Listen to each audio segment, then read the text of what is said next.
This is T. This is MC. And we're back with Josh, and we have a guest on the phone, Spence. What else, Spence? Hey, Spence. What's going on, Spence? Spence, are you there? Woohoo, Spencer. Spence. You can't hear me? Now we hear you now. We hear you now. We hear you now. We gotta fire our producer. He Yeah, ain't we doing hear his you job now. We hear you now, Spence. Sound guy. But can you hear me now? Yeah, we can hear you. 5G. Y'all ain't got 5G? We got 5G. We got 5G. They got. How y'all gonna start a show? Y'all gonna start a show, y'all. Hey, Spence. Black people ain't never got nothing that match. we got a G, but we ain't got the 5. Exactly. I'm telling you. So Spencer, listen. Yeah. During the break, we were talking about the Snoop Dogg public apology to Gayle King, and I'm just trying to get everyone's take on that. How do you feel about it? I mean, personally, I feel like as grown people, we got to think about what we say before we say it to avoid having to apologize for how we really feel.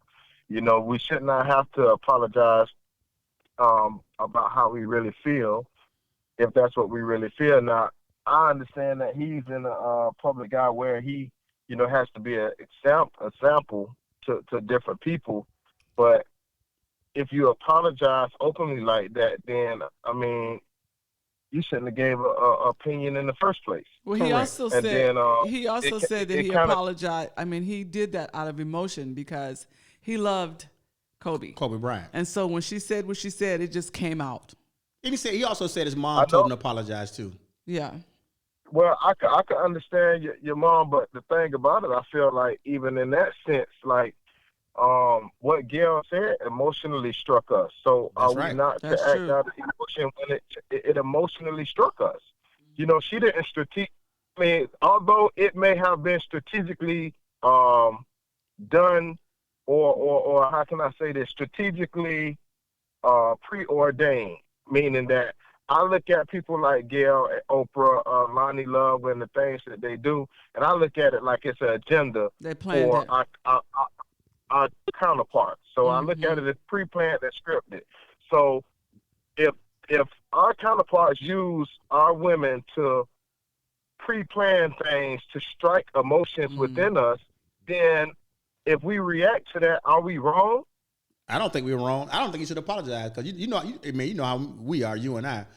I would have never apologized, but I get it. But America condones apologies. America, that's one thing that America gives us. You can do whatever you want to do in America. As long as you openly apologize, It's okay. then it's accepted.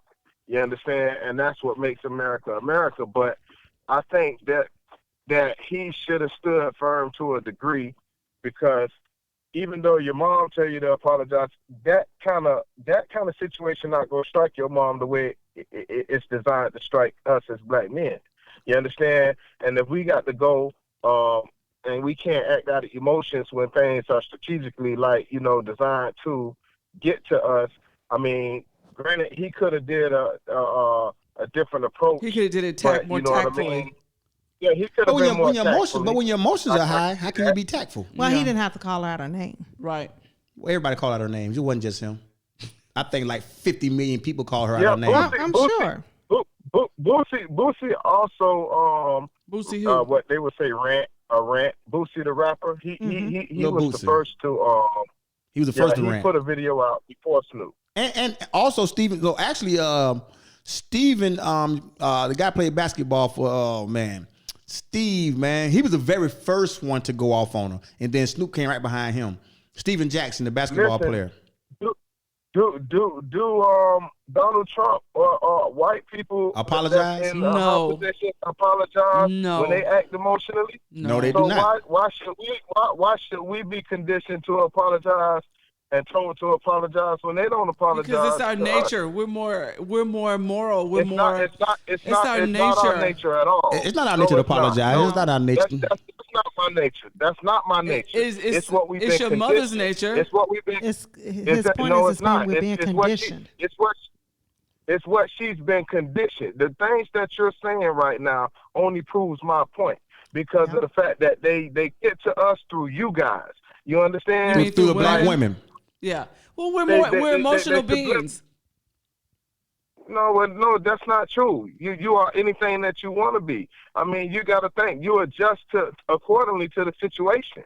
You know, you can't tell a woman that's raised in a different atmosphere or under different circumstances that she's not going to do what she has to do to survive. So okay, I get tired of women when someone dies, we have a caller calling in, Pike. When there's someone that dies, this raw emotion.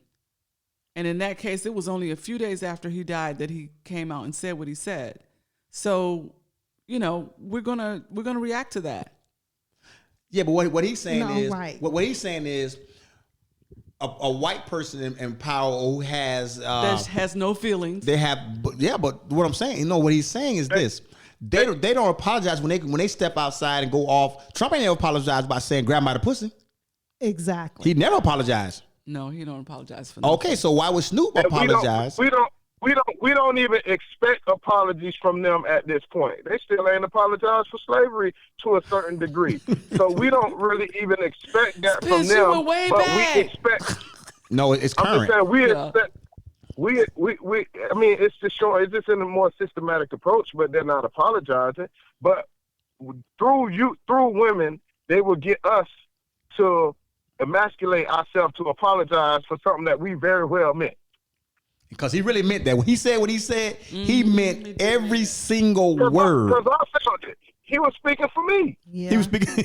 That's what I'm saying. Snoop was speaking for a lot of people. Matter of fact, the best one came from the best. I saw. I think Stephen Jackson. I think he did the best one. He really. He's a little more eloquent than Snoop was. I just feel he shouldn't have called her out her name, nor should he have put the threat out there. I don't think he meant it personally. I think the act in which she did, because come on, we always talking about calling out a name and we get emotional when the shoe fit. Like it's certain times that you might display whatever the name implies. That doesn't mean that you're a full-time bitch, but the act that you did, for lack of a better word, you warranted that name of that. Mm-hmm. Gotcha. You warranted that name when you made that act. So we got to stop using like names and terms to heart and start owning up to like, damn, if I do this, I'm going to be a bitch for doing this, or excuse my language, or a B for doing this, or I'm going to be an a-hole for doing this. You understand? Or somebody's going to consider me a being this for doing that, and you own up to what you did. You know what I mean? To that respect. Hmm. I think that Snoop Dogg has a lot of different businesses going on. He has his TV shows going on, and I think that someone got a hold of him. And he says mama, but I'm thinking someone got a hold of him. So look here, Snoop. We're gonna snatch all these shows because what was the lady's name? Martha Stewart. No, not Martha Stewart. The other lady, Martha Rice. Stewart.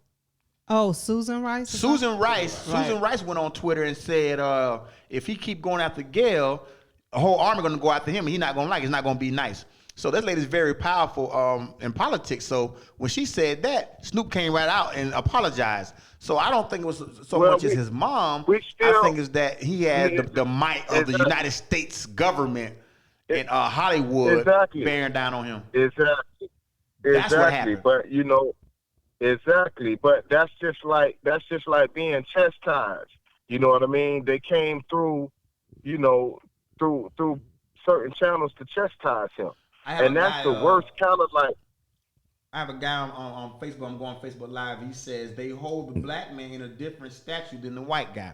Yeah, that's why that's they want true. us to apologize, because the white guys, they can, like Snoop said, how come you guys aren't interviewing the rapists, the white rapists? Mm-hmm. Asking them questions. Yeah, but it's a form of emasculation. It's like and I don't want to use that term, but it's like you take the dominant person who has a voice in this particular situation is Snoop, okay? Because when he said what he said, and then you silence him, you publicly silence him in the barbaric way, but you use certain figureheads that may be females, you understand, or maybe white people that's no different than slavery in the modern sense. You understand? Okay, nigga, we're gonna give you a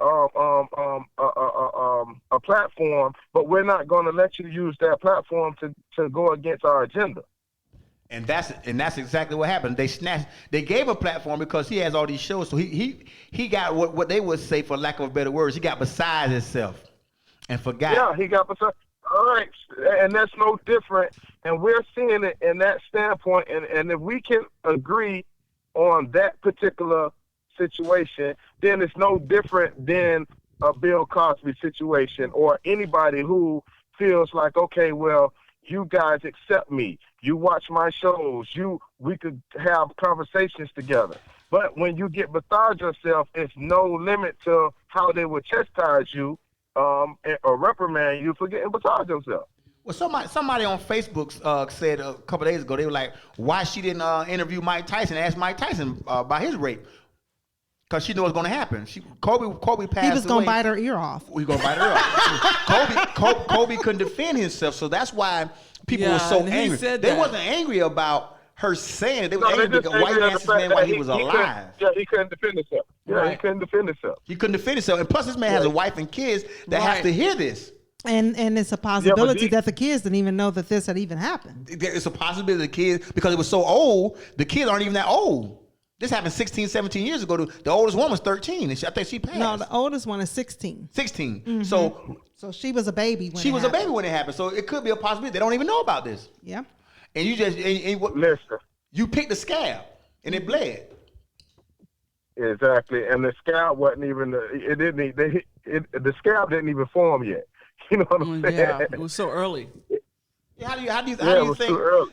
All these people that's coming to Gayle King's defense?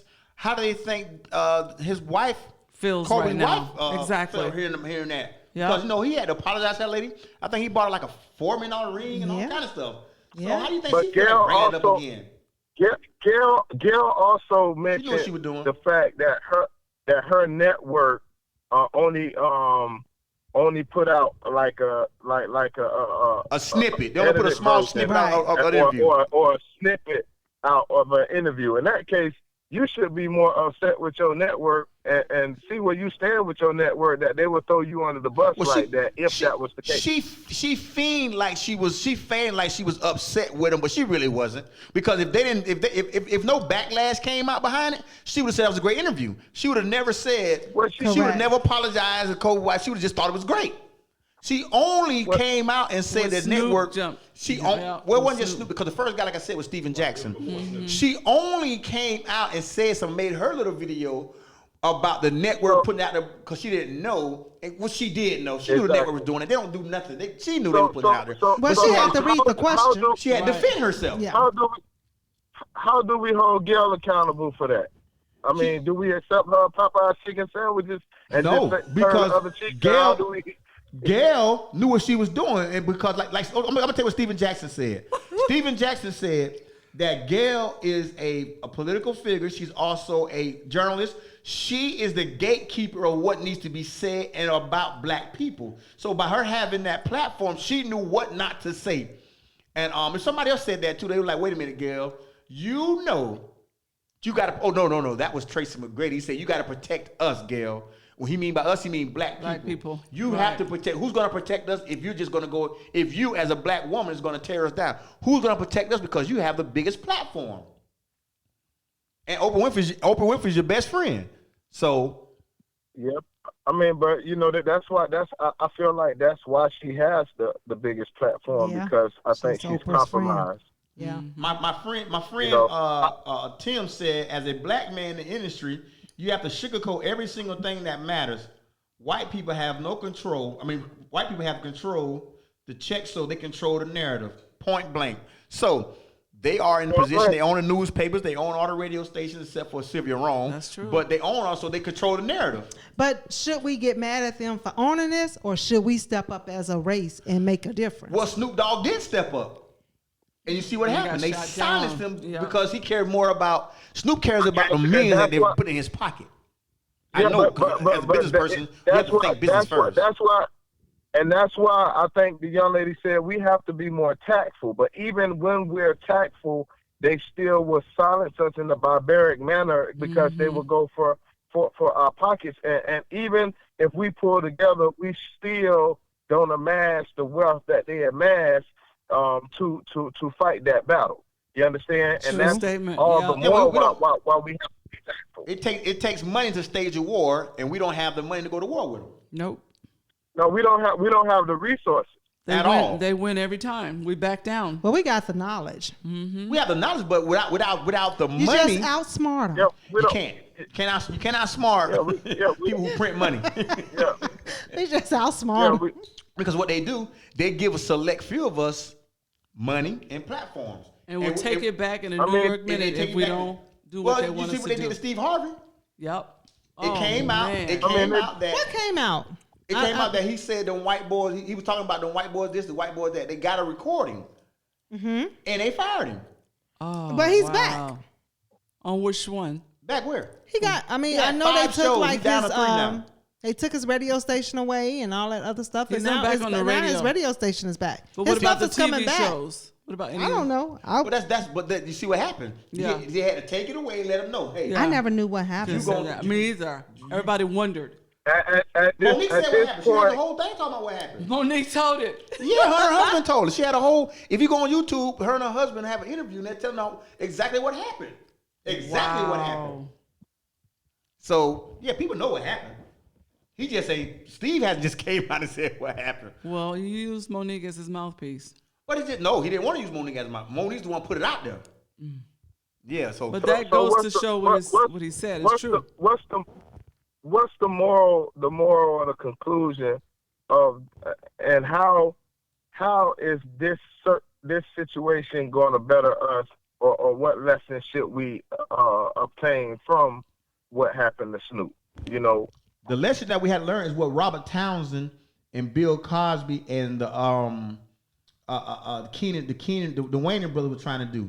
They were trying to get their own Tyler Perry, their own studio, their own radio station, their own everything. So now can't nobody shut you up, Yeah. because when you own it, they Can't can't nobody tell shut you you what up. to do. Like Tyler Which is Perry. what Oprah did. And Tyler Perry. That's why Oprah has the voice she has. Yes. They can't tell her to shut up. Yeah. But because they can, because guess what they do? Oprah doesn't talk against them at all. No, she never doesn't. will. They let her have that. Don't get it twisted. Soon as she opens her mouth, they'll shut it all down.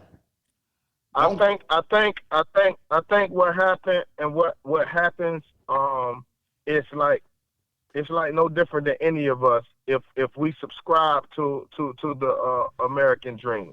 Okay, we want to be equal. We fight for equality when you're climbing the corporate ladder and you're pledging your allegiance to something that you have no knowledge of what it is. And when the higher you get, the more they alienate you from your people and from your agenda. And once you get, they alienate you from your people as well. And once you get to a point where they accept you and you gain that acceptance, whether it's through monetary wealth, whether it's through glorification and equal with the master, you know, they know strategically how to use it against you when you want to overstep your boundaries. You understand? And they chastise you, and when you get beside yourself, now they own you. You understand? And everything you stand for, in Oprah's situation, you know, not to discredit some of the great things that she has done internationally, but when Oprah don't want to risk her name and her legacy being erased out of history. You think that's what they do today, erase you out of history. You know, I mean that's her whole legacy. And then all we're gonna do is make a mockery of it, because unless you can understand what's really going on, then you it's just a joke to you. You agree to a certain point, but unless it's directly affecting you, then you don't care really. And that's the nonchalant attitude that we have as most blacks. If it's not affecting us, because I went through this with my aunt, man. Me and you know this, and we the place that we was in, our family wasn't staying there for us. So me and you talked many a night. So what it was is, until it directly affects them, they won't even think about it. And now it wind up happening to my family that now they're asking me about what should they do, how should they do it, because now it affects them. Right. And that's crazy. Tim said, if it empowers us, then it's a problem. Look at how the politicians trying to silence the black voters in Florida. Because you can't, once you empower the people, they have a voice and they have power. Yeah. So they have to stop it ASAP. Well, Spence, man, thank you for calling in, man. Appreciate it. All right, no problem. Nice man. to meet you, Spence. Thank you for your Thanks, input. Spence. Thanks. Great comments. Where are y'all located at? We're in Dallas. Texas. We're in Dallas. Oh man, I'm gonna have to take a trip. Yeah, been come told you on to come out, down, man. Been Spence, told you to come come on out. down. Dang, I'm gonna have to take me a trip. You going everywhere else, but you don't never come see me. You don't ever come see me, man. You go everywhere else. You can always call in, Spence. We'll always take your calls. The next time you don't come in, I'm gonna get you a one-way ticket to China. I don't have a problem getting there either. All Okay. right. So I would like to come in. I'll just keep Josh posted. Y'all keep doing what you're doing, and it's a beautiful thing. We on I appreciate Spotify too, calling Spence. Well, thank you Okay, and good night, Spence. Thank you. All right, Josh. I'll talk to y'all later. Okay. All right. This is T. This is MZ. And good night, Josh. Do you? All right. Okay. All right. Josh, thank you for coming in. And this was a great show. I really enjoyed Spencer's comments. He was on point He with a lot of stuff. He was. Hey man, Spence, I told y'all before, man. I told y'all before, man. Spencer is very wise. Me and this guy stayed up many a nights. I'm talking about many a nights for years, just talking about what we was gonna do. We both was incarcerated at a young age together. And Spencer got out. He started his own business. He got a publishing company. He has a restaurant. He has a lot of stuff going on. Mm-hmm. And as a guy that was been locked up, so when he comes here, you'll see Spencer. Good. All right. And tell him to bring some crab legs. Yeah, bring crab legs. Absolutely. Big ones. Alaskan. We'll send a freezer beforehand so he I can know bring that's it. right. All right. Bye. Well, this was a great show. It was. And we're going to wrap up our night. So this is T. This is MZ. And I'm Josh. all right. Well, good night. Just plain old Josh. Y'all have a great one. Be safe in them streets.